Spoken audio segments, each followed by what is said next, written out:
जी, कैसे हैं आप सब लोग? अच्छा, आज के अपने इस लेक्चर के अंदर जिस टॉपिक के ऊपर हम बात करेंगे वो हम कन्वर्जन इवेंट्स के ऊपर बात करेंगे। अच्छा, प्रीवियस जो है वो वीडियो के अंदर मैंने आपको बहुत डिटेल के अंदर समझाया था कि कन्वर्जन क्या होती है और एट द एडसेट लेवल जो हम अपना कन्वर्जन इवेंट चूज़ करते हैं उसकी इम्पोर्टेंस क्या है हमारी कैंपेन की ऑप्टिमाइजेशन के प्रोसेस के अंदर, ठीक है?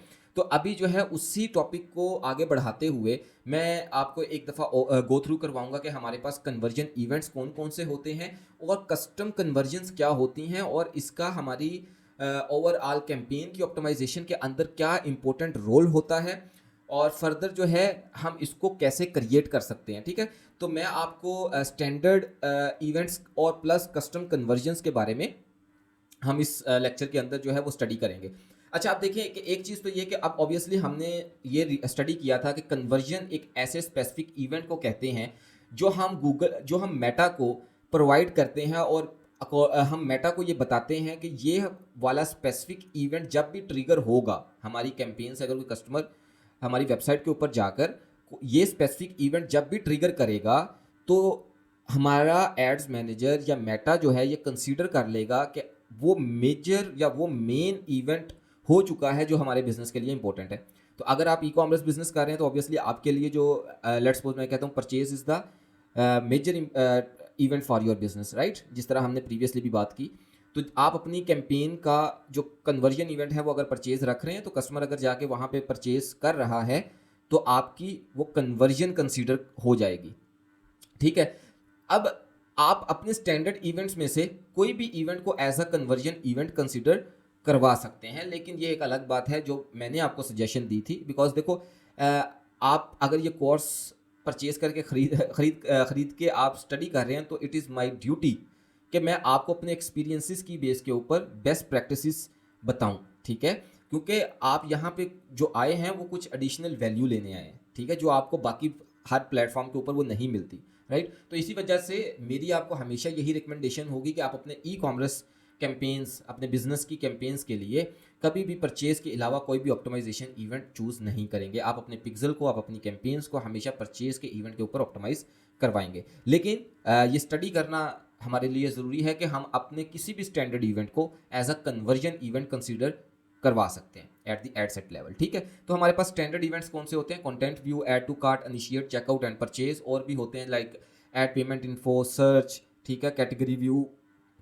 तो ये सारे इवेंट्स जो हैं वो आपके स्टैंडर्ड इवेंट्स कहलाते हैं जो आपकी वेबसाइट के ऊपर पिक्सल रिकॉर्ड कर रहा होता है। लेकिन इसके अलावा कस्टम कन्वर्जन क्या है? देखो, कस्टम कन्वर्जन एक बहुत इंपॉर्टेंट फीचर है मेटा का, ठीक है? अब इस कस्टम कन्वर्जन को समझने के लिए ना मैं आपको थोड़ी एग्जांपल दूंगा। एक बिजनेस का हम सिनेरियो डिस्कस करते हैं, राइट? आप ये समझिए कि आपका एक ऑनलाइन स्टोर है, ठीक है? एक ऑनलाइन स्टोर है, उस ऑनलाइन स्टोर के अंदर मल्टीपल कैटेगरीज हैं। लाइक अब ये ऑनलाइन स्टोर के ऊपर मोबाइल एसेसरीज भी बेची जा रही हैं, ठीक है? अच्छा, इसी ऑनलाइन स्टोर के ऊपर जो है वो दूसरी कैटेगरी बैग्स भी बेचे जा रहे हैं, राइट? इसी के ऊपर जो है वो लेट्स सपोज मेन ग्रूमिंग की प्रोडक्ट्स भी बेची जा रही हैं और इसी के अंदर बेबी प्रोडक्ट्स भी बेची जा रही हैं। अब ये देखें, अगर मैं इसकी एग्जांपल लूं, इस बिजनेस जो ये स्टोर है, अब अभी हमने एक 4 मेजर कैटेगरीज इसकी जो है ना वो प्रोडक्ट कैटेगरीज हमने उसके ऊपर बात की। अब इसकी स्पेसिफिक ऑडियंस का इंटरेस्ट और सॉरी, इंटरेस्ट और बिहेवियर इस स्पेसिफिक कैटेगरी के डिफरेंट हैं। बैग्स को खरीदने वाली ऑडियंस डिफरेंट है, राइट? मेन ग्रूमिंग की प्रोडक्ट्स को खरीदने वाली ऑडियंस डिफरेंट है और बेबी प्रोडक्ट्स को खरीदने वाली ऑडियंस बिल्कुल डिफरेंट है। अब देखो, अब आपने 4 कैंपेन्स इनके ऊपर लॉन्च की, मैंने C1, C2, C3 और C4, और आपने इन चारों के अंदर जो ऑप्टिमाइजेशन इवेंट था वो परचेज रखा, ठीक है? ऑप्टिमाइजेशन इवेंट जो था वो आपका लेट्स सपोज मैं ये कहता हूँ परचेज था। अब C1 भी परचेज ट्रिगर करवा रही है, C2 भी परचेज ट्रिगर करवा रही है, C3 एंड C4 का मतलब आपने अपनी हर एक कैटेगरी के ऊपर एक एक कैंपेन लॉन्च की हुई है, कैटलॉग कैंपेन आपने लॉन्च की हुई है, ठीक है? अब देखो, अल्टीमेटली ट्रिगर आपकी जो कन्वर्जन इवेंट आपने, अगर आपने स्टैंडर्ड इवेंट जो है परचेज का एज अ कन्वर्जन इवेंट वहां पे अपनी कैंपेन के अंदर चूज किया था, तो अब कैंपेन का इवेंट तो ये चारों कैंपेन परचेज का इवेंट तो ये चारों कैंपेन्स ट्रिगर करवा रही है ना। अगर कोई बंदा मोबाइल एसेसरी खरीद रहा है तो भी परचेज ट्रिगर हो रहा है, अगर बैग खरीद रहा है तो भी परचेज ट्रिगर हो रहा है, अगर मैन ग्रूमिंग की प्रोडक्ट खरीदी जा रही है तो भी परचेज हो रहा है, और अगर इसी तरह बेबी प्रोडक्ट्स की जो है वो कोई प्रोडक्ट खरीदी जा रही है तो भी परचेज का इवेंट जो है वो ट्रिगर हो रहा है। लेकिन मैं ये चाहता हूं कि मैं अपने परचेज के इवेंट को 4 हिस्सों के अंदर डिवाइड कर दूं। अपने परचेज के इवेंट को 4 हिस्सों के अंदर डिवाइड कर दूं। अब ये मेरी बात जरा आपने गौर से सुननी है। मेरा स्टैंडर्ड इवेंट अगर मैं 4 हिस्सों के अंदर, जो मेरा स्टैंडर्ड इवेंट परचेज है उसको 4 फर्दर टाइप्स के अंदर डिवाइड कर दूं, कि लेट्स सपोज मैं कहता हूं कि अब इन चारों कैटेगरीज को मैंने अपनी वेबसाइट के ऊपर जो कंटेंट कैटेगरी, जो पैरामीटर्स हमने स्टडी किए थे पिक्सल के, इनके जो कंटेंट कैटेगरी पिक्सल के अंदर जो पैरामीटर होता है वो यहाँ पे इसका नाम रखा गया है मोबाइल एसेसरी का। ठीक है, इसी तरह इसके अंदर जब भी कंटेंट कैटेगरी का जो पैरामीटर ट्रिगर होता है, जब भी कोई बंदा बैग्स के प्रोडक्ट के ऊपर जाता है तो बैग्स की कंटेंट कैटेगरी का इवेंट ट्रिगर होता है। अब मैंने यहाँ पे एक कंडीशन ये लगाई, अब मैं यहाँ पे अपनी 4 कस्टम कन्वर्जन्स बना रहा हूँ।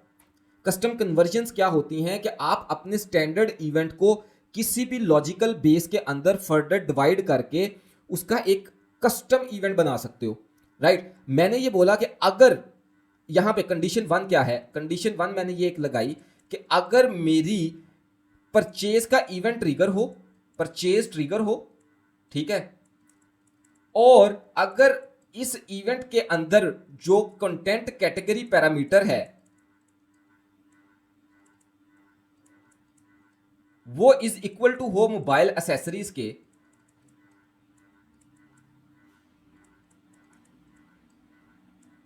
तो ये एक कस्टम कन्वर्जन का इसका मैं नाम दूंगा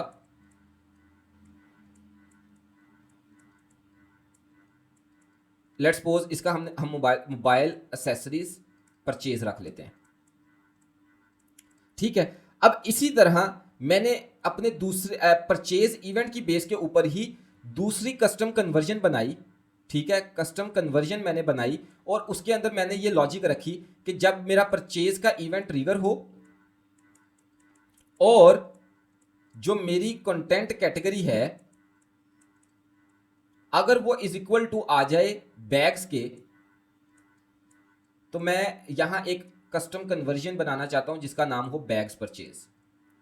ठीक है, अब ये देखो कि मेरी जो परचेज है, परचेज अपनी मैंने स्टैंडर्ड इवेंट परचेज को 2 कस्टम कन्वर्जन्स के अंदर ब्रेक कर दिया कि अगर परचेज ऐसी परचेज हुई जिसमें कंटेंट कैटेगरी मोबाइल एसेसरीज के इक्वल है तो ये परचेज एक कस्टम कन्वर्जन के तौर पर ट्रिगर हो और इसका नाम हो एमए परचेज या मोबाइल एसेसरीज परचेज, और ये हो बैग्स परचेज, इसी तरह man grooming purchase, baby products purchase. अब ये देखो, ये जब 4 कस्टम कन्वर्जन्स बन गई और अगर मैंने अपनी इस कस्टम कन्वर्जन को as an optimisation event use किया, अब ये देखें, इस बात को भी आप दोबारा सुनिएगा, अगर मैंने अपनी मोबाइल एसेसरीज की कैंपेन के अंदर अपनी उस कस्टम कन्वर्जन को यूज किया जो मैंने इस लॉजिक के ऊपर बनाई थी कि अगर क्या कंटेंट कैटेगरी ऐसी परचेज का इवेंट जिसके अंदर content category is equal to mobile accessories हो, तो मोबाइल एसेसरीज सॉरी, तो ऐसी जो परचेज होगी वो मोबाइल एसेसरीज परचेज के इक्वल एक कस्टम कन्वर्जन बना देना जिसका नाम, एक ऐसी कस्टम कन्वर्जन बन जाए जिसका नाम मोबाइल एसेसरीज परचेज होगा। और अपने इस कस्टम कन्वर्जन को मैं अब अपनी जितनी मेरी मोबाइल एसेसरीज की जो कैंपेन्स होंगी उसके अंदर मैं मोबाइल एसेसरीज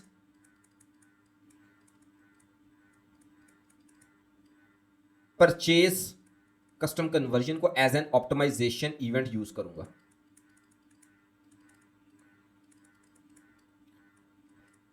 राइट, अब आपको यह समझ आया कि हमने मेटा को इतना प्रिसाइजली गाइड कर दिया कि मेरी मोबाइल एसेसरीज की जो कैंपेन है ना, इसको आपने ऑप्टिमाइज सिर्फ उस परचेज इवेंट के अकॉर्डिंग करना है जिसके अंदर कंटेंट कैटेगरी मोबाइल एसेसरीज की इक्वल होगी।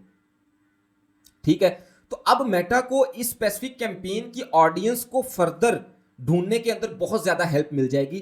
अब आपकी जो बैग्स की परचेज कर रहा था वो बंदा यहां पे टारगेट नहीं होगा, या वो एज अ रेफरेंस कंसीडर नहीं किया जाएगा कि वो मोबाइल एसेसरीज की कैंपेन के लिए उस इवेंट को कंसीडर करके आपकी ये कैंपेन ऑप्टिमाइज हो सके, राइट। तो आई होप कि आपको ये कस्टम कन्वर्जन का जो है कॉन्सेप्ट समझ आया होगा कि कस्टम कन्वर्जन जो है वो हम अपने स्टैंडर्ड इवेंट से बनाते हैं। अपने स्टैंडर्ड इवेंट को फर्दर आगे डिवाइड जब करते हैं किसी लॉजिक की बेस के ऊपर, ये लॉजिक सिर्फ कंटेंट कैटेगरी की बेस के ऊपर नहीं बन सकती, ये बहुत सी, आप जब हम कस्टम कन्वर्जन आगे ये थोड़ी सी वीडियो के आगे हम बनाएंगे तो वहां मैं आपको बताऊंगा कि किन किन जो लॉजिक्स के ऊपर आप अपनी कस्टम कन्वर्जन बना सकते हो, ठीक है। तो अगर आपने अपना स्टैंडर्ड इवेंट को ब्रेक करके फर्दर कस्टम कन्वर्जन्स के अंदर उसको ब्रेक कर मतलब बना दिया हुआ है, ब्रेक कर दिया है, तो आप अपना वो स्पेसिफिक कस्टम कन्वर्जन कैंपेन की ऑप्टिमाइजेशन के लिए यूज कर सकते हैं, ठीक है, ताकि मोबाइल एसेसरीज की कैंपेन के अंदर आपकी मोबाइल एसेसरीज परचेज वाली custom conversion as an optimisation event use हो और आपकी मोबाइल एसेसरीज की कैंपेन मोबाइल एसेसरीज परचेज के कस्टम कन्वर्जन के अकॉर्डिंग ऑप्टिमाइज हो, ठीक है। तो मेटा सिर्फ और सिर्फ उस तरह के लोगों को आपके सिस्टम के अंदर ढूंढना शुरू करेगा जो मोबाइल एसेसरीज परचेज कर रहे हैं, ठीक हो गया। अच्छा, अब ये कस्टम कन्वर्जन्स बनती कैसे हैं, इसके लिए जो है वो हम अपने डैशबोर्ड के ऊपर जाएंगे। आप जो है यहाँ पे इवेंट्स मैनेजर के अंदर आएंगे, ठीक है, ये आपका इवेंट्स मैनेजर है। यहाँ पे मैं आपके साथ एक ऐसे जो है वो पिक्सल आपके साथ शेयर कर रहा हूँ जिसके ऊपर already handsome amount of data मौजूद है, ठीक है। अब आपका ये स्टैंडर्ड इवेंट्स हैं, ठीक है। यहाँ पे आपके पास एक ऑप्शन होता है कस्टम कन्वर्जन का। अब जब मैं कस्टम कन्वर्जन के ऊपर आया तो अब ये देखिए यहाँ पे मैंने कुछ कस्टम कन्वर्जन बनाई भी हुई हैं।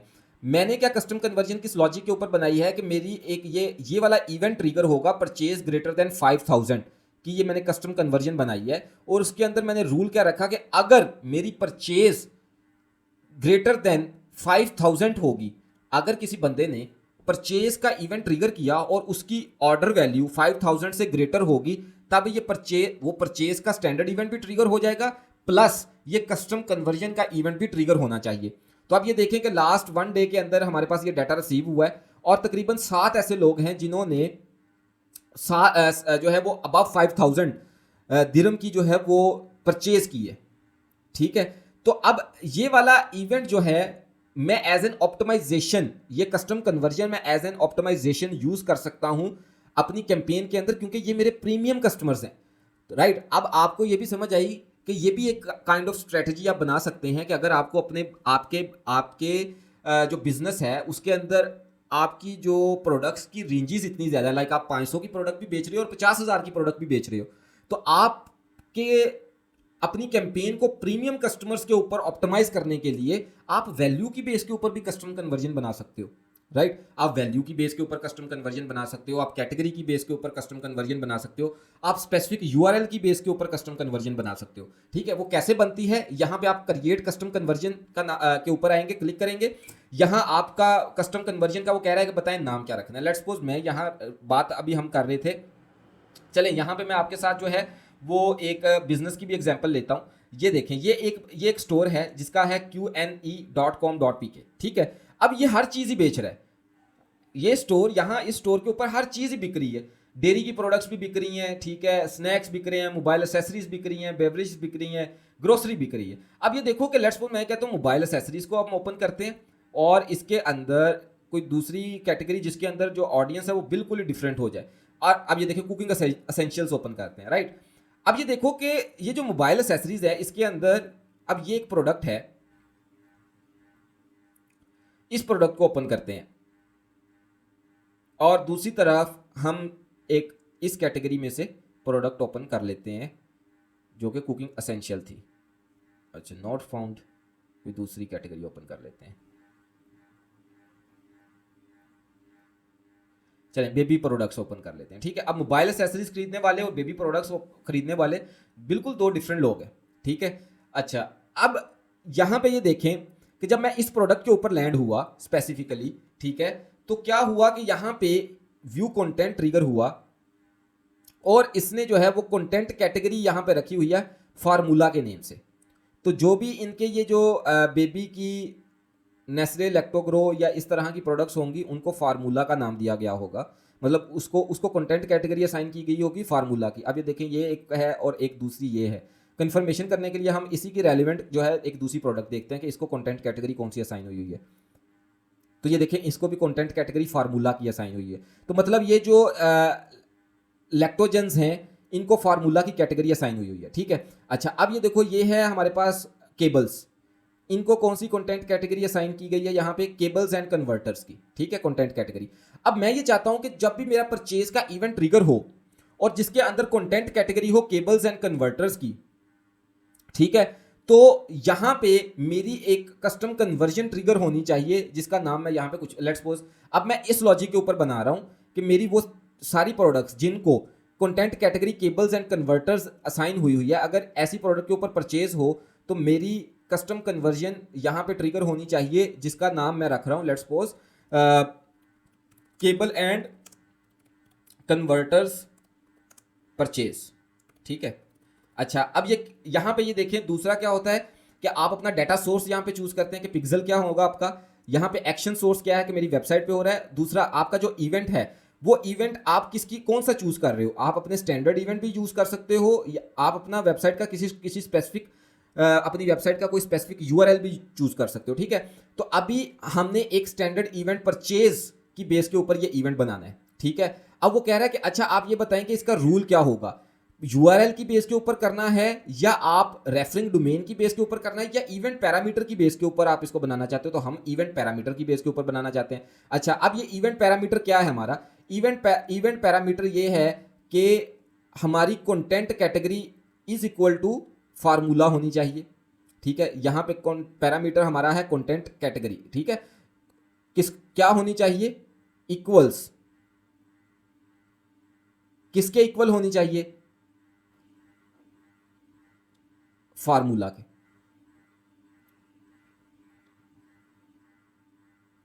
ठीक है। अब ये देखो कि अगर मेरी कंटेंट कैटेगरी फार्मूला के इक्वल आ रही है तो मेरा केबल्स एंड कन्वर्टर्स परचेज का कस्टम कन्वर्जन जो है ट्रिगर हो जाएगा, ठीक है। यहां पे आप क्रिएट कर सकते हो, आप मल्टीपल यहां पे जो है वो कंडीशन कंटेंट कैटेगरीज को चूज कर सकते हो कि लेट्स सपोज अगर आपने मोबाइल एसेसरीज की एक कस्टम कन्वर्जन बनानी है, अब उसके अंदर आपने कंटेंट कैटेगरीज मल्टीपल चूज की हुई हैं फॉर मतलब यहाँ चलें अभी हम बात कर रहे हैं बेबी प्रोडक्ट्स की, तो यहाँ आपने जो है वो एक पैम्पर की भी कैटेगरी बनाई हुई है, ठीक है। दूसरी जो है वो लेट्स सपोज हम कहते हैं कि बेबी शैम्पू की भी कंटेंट कैटेगरी बनी हुई है।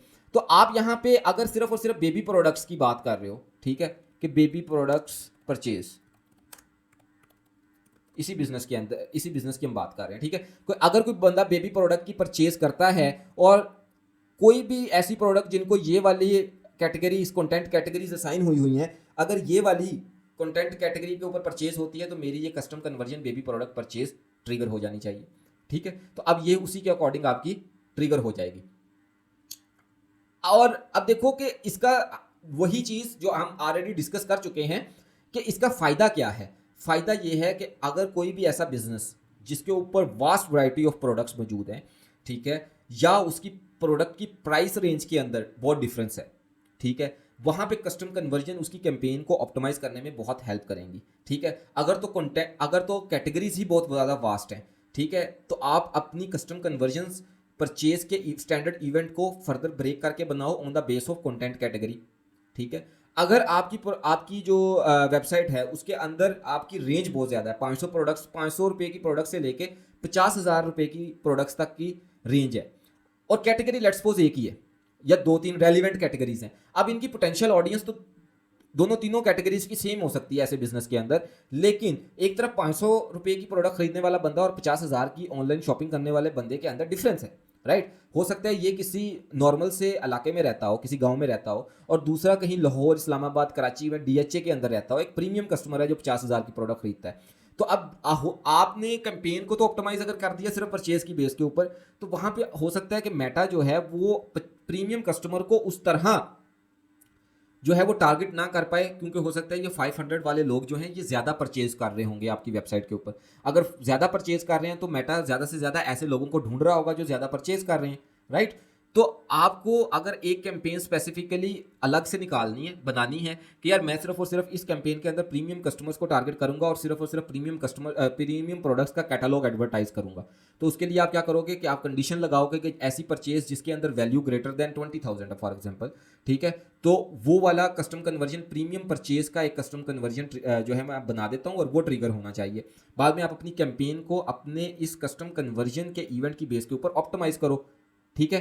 तो अब जब वो उसकी बेस के ऊपर ऑप्टिमाइज होगा तो आप मेटा जो है सिर्फ और सिर्फ उस स्पेसिफिक परचेज करने वाले लोगों को अपने सिस्टम के अंदर ढूंढेगा जिनके एट्रीब्यूट्स उन लोगों से मिलते हैं जिन्होंने ऐसी परचेज की है जिसकी वैल्यू 20,000 से ज़्यादा की थी, ठीक है। तो यहाँ पे आपको बहुत ज़्यादा हेल्प मिलती है अपनी कैंपेन्स को ऑप्टिमाइज करने में, क्योंकि आप अपने conversion event, major conversion event को फर्दर डिवाइड कर सकते हो कस्टम कन्वर्जन की के अंदर, और फिर उसकी कस्टम कन्वर्जन की बेस के ऊपर आप अपनी कैंपेन को ऑप्टिमाइज कर सकते हो।